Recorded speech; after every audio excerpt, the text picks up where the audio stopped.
손흥민이 몸싸움 중에 멱살을 잡혀 5m가량 끌려가 부상의 위험이 높아질 뻔한 아찔한 상황이 벌어졌습니다. 24일 한국 시간 토트넘은 영국 런던에 위치한 토트넘 호스퍼 스타디움에서 개최된 2023-24 시즌 프리미어리그 18라운드 홈 경기에서 히샤를리송과 손흥민의 연속골로 한 골을 만회한 에버턴을 2-1로 꺾었습니다. 이 승리로 토트넘은 승점 3을 추가하여 11승 3무 4패 총 승점 36을 기록하며 한 경기 덜 치른 맨체스터 시티를 앞질러 4위에 자리했습니다. 한편 에버턴은 리그 4연승 끝에 16위를 유지했습니다. 토트넘에게는 4위권 진입을 위해 에버턴에게는 강등권과의 격차를 벌리기 위한 중요한 경기였습니다. 이 경기에서 승부를 결정한 건 역시 캡틴 손흥민이었습니다. 이날 손흥민은 4-2-3-1 포메이션의 왼쪽 날개로 선발 출전했습니다. 최전방은 브라질 공격수 히샤를리송에게 맡기고 브레넌 존슨과 데얀 쿨로세브스키와 함께 2선을 구축했습니다. 선제골은 빠르게 나왔습니다. 전방 9분에는 히샤를리송이 존슨에 낮고 빠른 크로스를 가볍게 마무리하여 골망을 흔들었습니다. 이는 최근 리그에서 3경기 연속으로 나온 득점이었습니다. 이어 손흥민의 득점포가 터졌습니다.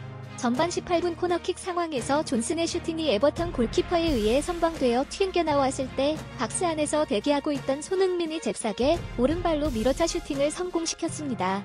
슈팅은 강하지 않았지만 에버턴 수비가 빠르게 반응하지 못했고 픽포드가 막기에는 역부족했습니다. 결과적으로 공은 골라인을 넘어 그물망을 흔들며 득점으로 이어졌습니다.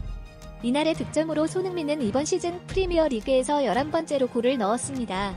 당시에 손흥민은 득점 기록을 기반으로 프리미어리그 득점 부문에서 공동 2위에 올라섰습니다. 그러나 토트넘과 에버턴의 경기 직후에 열린 리버풀과 아스널의 격돌에서 리버풀 공격수 모하메드 살라가 골을 넣어 12골로 높아져 일시적으로 공동 3위로 밀려났습니다. 최근 부상으로 고생 중인 맨체스터 시티의 엘링 홀란이 14골로 득점 선두를 달리며 살라 뒤를 이어 제로드 보엔, 웨스트햄 유나이티드와 도미닉 솔랑케, 본머스가 손흥민과 함께 11골로 공동 3위를 차지했습니다. 더브로인은 손흥민의 프리미어리그 통산 득점을 114골로 높여주는 순간이었습니다. 손흥민은 경기 전까지 함께 113골을 기록했던 아스널 레전드 공격수 영 나이트를 제치고 통산 득점 순위에서 단독 23위에 올랐습니다. 그러나 토트넘에게는 경기 도중 악재가 찾아왔습니다. 중앙 수비수인 크리스티안 로메로가 부상 의심으로 후반 시작과 함께 에릭 다이어로 교체되었는데 특히 후반에 에버턴의 반격이 거세지면서 토트넘은 여러 차례 실점 위기에 직면했고 결국 한 골을 내주게 되었습니다. 다행히 추가로 실점을 막아내며 2-1로 승리를 차지한 토트넘은 리그에서 3연승을 달성하면서 동시에 4위에 진입했습니다. 결승골을 기록한 손흥민은 이로써 프리미어리그 사무국에서 선정한 경기의 최우수 선수로 선정되어 기쁨을 누렸습니다. 그러나 경기 중에는 큰 부상이 발생할 뻔한 아찔한 상황도 있었습니다.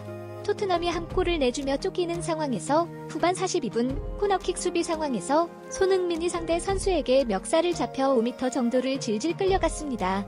에버턴은 동점골을 위해 최선을 다하고 있었고 주장 제임스 타코우스키가 코너킥 수비를 위해 자신을 가로막던 손흥민의 멱살을 잡아 끌고 갔습니다.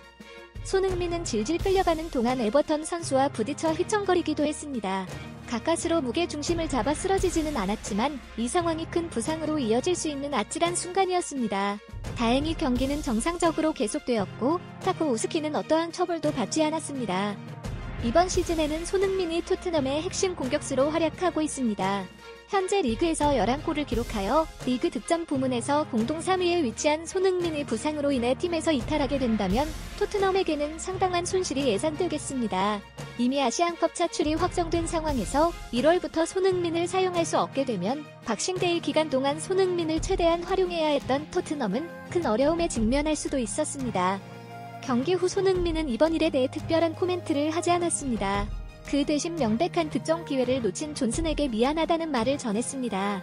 손흥민은 난 동료가 득점하길 바랐다. 너무 절망스러웠다. 존슨이었다면 아마 득점했을 거다.